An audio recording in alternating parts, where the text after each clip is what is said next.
ടി.വി.കെയുടെ പതനം ഇവിടെ മുതൽ ആരംഭിച്ചിട്ടുണ്ട്. ഇന്നലെ കരൂര് നടന്ന സംഭവം നിങ്ങൾ എല്ലാവരും അറിഞ്ഞായിരിക്കും. ഏകദേശം 40 പേരാണ് അൺഒഫീഷ്യലി ആയിട്ട് മരിച്ചതായിട്ട് പറയുന്നത്. ഒഫീഷ്യലായിട്ട് ഏകദേശം 38 പേര്. ഇതിൽ 1.5 വയസ്സായ ഒരു കൊച്ചു വരെ. 20 ലക്ഷം രൂപയാണ് ഓരോ ജീവനും അവർ വിലയിട്ടിരിക്കുന്നത്.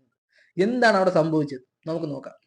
ഇതിൽ ഒന്നാമത്തെ റീസൺ ആയിട്ട് പറയുന്നത് ടി.വി.കെയുടെ ഒഫീഷ്യൽ സൈറ്റിൽ അവർ പറഞ്ഞിട്ടുള്ളത് ഏകദേശം 10,000 പേര് മാത്രമേ ആ ഒരു സമ്മേളനത്തിന് പങ്കെടുക്കൂ എന്നുള്ളതാണ് ഒന്നാമത്തെ ഫാക്ട്സ് ആയിട്ട് പറയുന്നത്.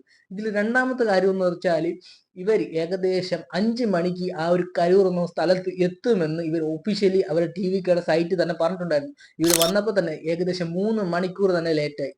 അതാണ് ഇതിന്റെ മെയിൻ ആയിട്ടുള്ള റീസൺ എന്ന് പറയുന്നത്. മൂന്നാമത്തെ റീസൺ എന്ന് പറയുന്നത് നമ്മുടെ തലപതി വിജയ് തന്നെയാണ്. തലപതി വിജയ് തന്നെയാണ് ഈ മൂന്നാമത്തെ റീസൺ എന്ന് പറയാൻ കാരണം എന്ന് വെച്ചാൽ ആ ഒരു തിങ്ങിക്കൂട് ആൾക്കൂട്ടത്തിനിടയിൽ നിങ്ങൾക്ക് ജസ്റ്റ് ഈ വീഡിയോ കണ്ടാൽ മനസ്സിലാവും, ഈ വാട്ടർ എടുത്ത് അല്ലെങ്കിൽ വെള്ളം എടുത്ത് കൊടുക്കുന്നതായിട്ട് നിങ്ങൾ കാണുന്നുണ്ട്. ഈ ഒരു വിജയ് കൊടുക്കുന്ന വെള്ളം വാങ്ങാൻ വേണ്ടി തമിഴ്നാട്ടിലുള്ള ജനങ്ങൾ വീണ്ടും ആ ഒരു ക്രൗഡിന്റെ മണ്ടയെ കൂടെ ചവിട്ടി കയറി ആ ഒരു വെള്ളം ക്യാച്ച് ചെയ്യാൻ വേണ്ടി ശ്രമിക്കുന്നുണ്ട്. ഇതാണ് അടുത്ത റീസൺ ആയിട്ട് പറയുന്നത്. നാലാമത്തെ റീസൺ ഞാൻ ഫസ്റ്റ് പറഞ്ഞില്ലേ, ടി.വി.കെയുടെ അധപതനമെന്ന്. അതിന് ഞാൻ മെയിൻ ആയിട്ട് പറയുന്നത്, ഒരു ലീഡർ ഒരു പാനിക് സിറ്റുവേഷനിൽ എങ്ങനെ പെരുമാറണമെന്ന രീതി അവിടെ വിജയ് മറന്നു കളഞ്ഞിട്ടുണ്ടായിരുന്നു. അപ്പോഴും തന്നെ വിജയ് ചെന്നൈയിലോട്ട് തിരിച്ചു കയറിയിട്ടുണ്ടായിരുന്നു.